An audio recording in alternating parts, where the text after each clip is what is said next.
West, northern high plains, and maybe in the Ohio Valley as well. In today's forecast, we're going to focus specifically on the severe weather threat in the coming days and potential impacts for your area. So stay tuned. So to start with, this is Saturday's outlook. This is the beginning of the more impactful period of severe weather.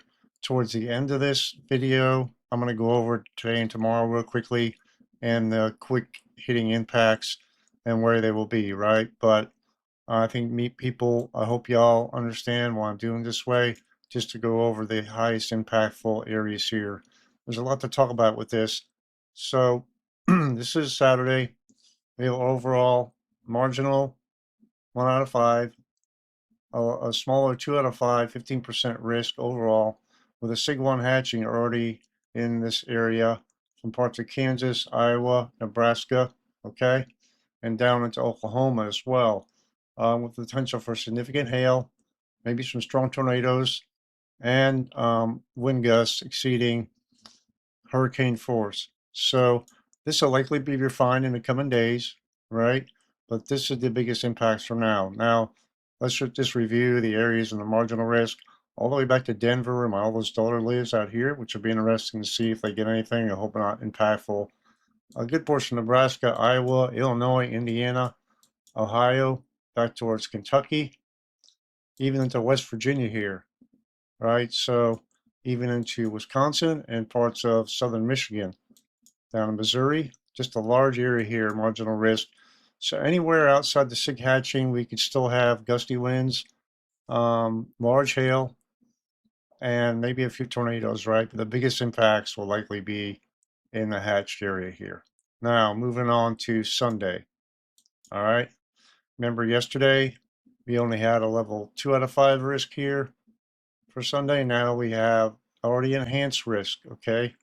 A little bit further north here in Nebraska, right, into parts of northern Kansas, northwestern Iowa, southwestern Minnesota, and southeastern South Dakota, with a larger level 2 out of 5, I guess you would say. I don't know if you consider this a 2 out of 5. This is 15% any, right? So this is a 30%. I don't remember ever seeing in recent times where it's a higher probability this far out, but I guess it's possible. Anyway, slight enhanced, okay? That's what I'm going to call it. So when they put a 30% risk out in this area here, this far out, that's very meaningful, right? And with this large slight risk here, that denotes confidence, pretty good confidence on a large area: Iowa, Wisconsin, Minnesota, South Dakota, most of Nebraska, parts of Colorado, most of Kansas, and parts of western Oklahoma and northeastern Texas here. So you see how that threat area remains down here to the south. It's just further to the north as well into Sunday. Monday shifts a little bit further to the north and east here, covering Iowa, Kansas, Nebraska, with level 30% chance of any severe.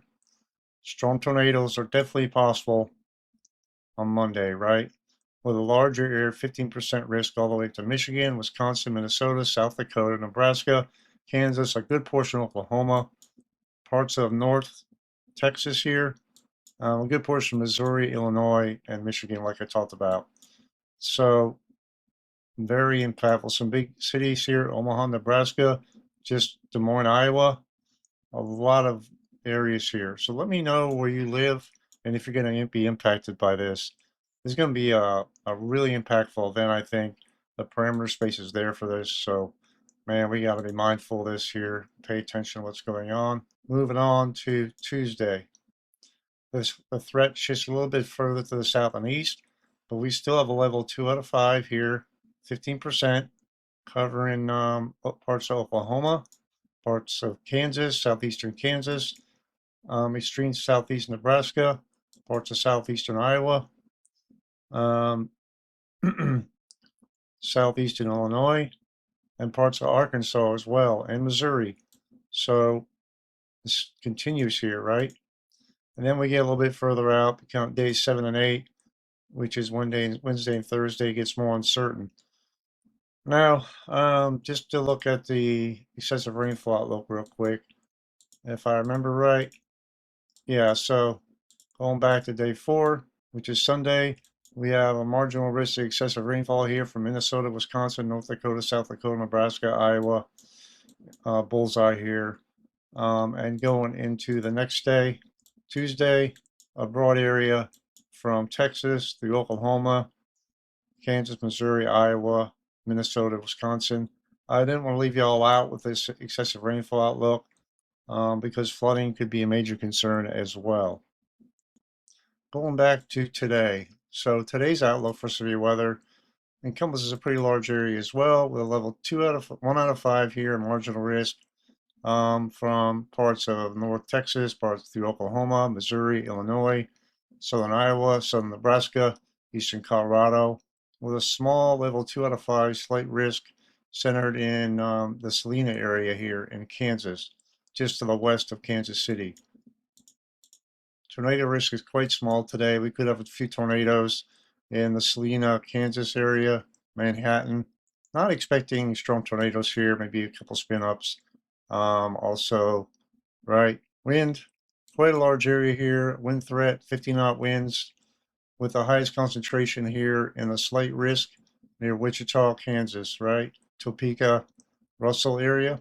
Hail risk is the most impactful today, right? But maybe 2-inch hail in the hatched area, right? And the highest coverage will be in the yellow area here, pretty much in the same area we talked about where the slight risk is. So, and slightly outside of that within the marginal risk area.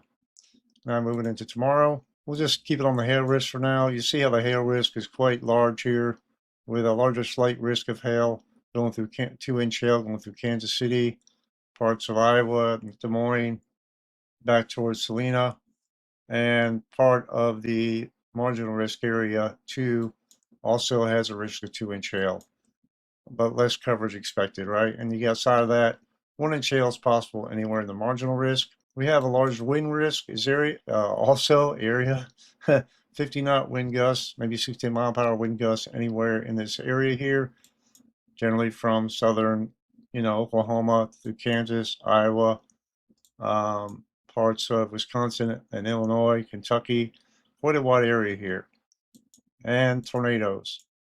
Not expecting any tornadoes tomorrow, although tornado threat cannot be ruled out. Now, moving into Saturday. We kind of talked about this already, but you can see this again where we end up with a severe threat. So, quite an active stretch here. So next, I'm just going to review the overall what you can expect here in the Central U.S. today, and the areas that may impact for severe weather in the next 2 days.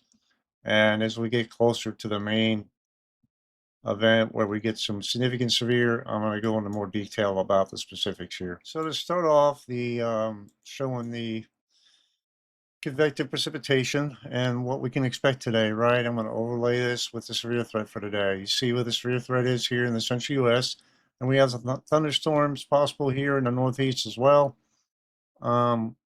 Pretty interesting feature offshore here. Anyway, this is where we're starting out. This is roughly 5 a.m. I brought up the Rufus model. I just want to see how it compares to HRR, okay? Not that I like using it, but National Weather Service is going to go into this model, so I want to get used to trying to compare it to other models and see how it performs. All right, so we'll take that off so you can see this better. To start with, not a lot going on. Maybe some storms firing on the northern edge of this here in the morning hours. Iowa, Jefferson City, Springfield, Missouri here, parts of Kansas, moving off to the north and east, likely elevated convection at this point, right? And we get the afternoon and overnight hours. See some convection firing up here in Nebraska. Wait, Nebraska, Kansas here, and convection down to the south as well into Texas. Not expecting any severe down here, right? But maybe just some beneficial rain, okay? So moving into the evening hours, the Rufus really doesn't show a lot, right? Maybe a few isolated storms moving through here. And then maybe an MCS type feature trying to get going here, right? But it doesn't look that impressive, really, at this point. This is in the overnight hours, 2 a.m. All right. Let's look down to the south here. Yeah, so overall, not that impressive today, with the most probabilities up here in the Kansas area today. So going to a different model, let's look at the HRRR real quick, see what it shows, just to compare. I just wanted to look at this real quick. It's not quite as bullish with any updraft velocity swaths. So we'll have to see how the low-level jig gets going tonight. But as you can see, not expecting really significant impacts today, right? So that's good news. Remember, the hail risk is maximized here in that area. Wind risk, I know it's hard to see. Wind risk in this area and tornado risk here. So if we look at this, the convection going through here, I don't know, we'll just have to see how this plays out today. Now, going into tomorrow, let's go a little bit further out. Look at tomorrow's risk on here. Here's tomorrow's risk on the map, right? Slight risk here, marginal risk surrounding it, and then general thunderstorms, right? So we see what that is. This is Friday. That convection is past that area that fired overnight, right? Moves to the south and east. 1 p.m. is HRRR. Pretty small area here, right? So it looks like we could get some convection fire in that area, right? Maybe on the southern edge of this. This is 2 a.m. So let's switch over to the Rufus that goes a little further out here and take this overlay off now, okay? The Rufus tends to overdo things, but it depends if they implemented some of these parameterization schemes that have mitigated that. You can see what it looks like maybe the MCS maybe moving through Kansas here, okay? So this is 2 a.m. and that gets rolling here. But you notice you didn't see some the enhanced updrafts here in that area with like these purple magenta, I guess you would say, circles. You see up here to the north, you see up in Wisconsin some rotating, some stronger updrafts here. And that looks like a stronger system out to into Saturday, right? So if you go on into Saturday, you see what happens here. Some stronger rotating updrafts up here, Saturday to Sunday. Now, if you remember, severe threat for Saturday, that's where it is, right? So you can see all this different convection is within that area, right? So let's move a little bit further out. Wow, really wants to blast some strong storms through the Chicago area, St. Louis. And this is 5 p.m. on Saturday. And they may have some convective feedback issues at this point, but you can generally make out where the storms are forecast to be, right? And this will be refined in the coming days. Looks like maybe the MCS moving through the flow here back towards Indiana, Ohio, and West Virginia. Another complex of storms moving to the east here in the overnight hours through the slight risk area. And like I said, for this area looks like more of an overnight event into the overnight hours, which isn't good, right? Go through time of this, that lists off to the north and east, likely more elevated convection up here. And looks like maybe some storms down here in southern Texas with rainfall increasing here along this. And you see up to the north here, that system kind of moves up to the north with more convection up into North Dakota and South Dakota here. And maybe some more elevated convection coming off the higher terrain of Colorado as well. So that's the timing in a nutshell for the next 3 days. I know this is rather quick, but I want to make sure y'all have the most current information and get it out as quickly as possible. A lot can change in the next several days. That's the latest on the severe weather threat for the next 6 days. Be safe out there. Always, always listen to your National Weather Service office, local offices. Have multiple ways to receive alerts. Your phone, weather radio. Tornado sirens are great, but it's more beneficial for the people who are outside and can hear it. You're not going to hear it in your house most likely, unless it's right next to your house, right? So if you're inside, you need to have multiple ways to receive alerts, and a lot of the local EMAs, emergency management offices, contact them. They have free alerts set up, right? Where you sign up for it, send you alerts, right? You can sign up for that on your phone, and then you can use some paid services too. So have multiple ways to receive alerts, and you'll be a lot safer that way. And have a plan in place. Don't make decisions at the last minute what to do, because you likely won't have time. So I know you guys living out here are used to this stuff, but still need to be prepared, right? So let's do that today while we have the chance to be. All right. So be safe. I love y'all. Be praying for y'all and take care. We'll see you later.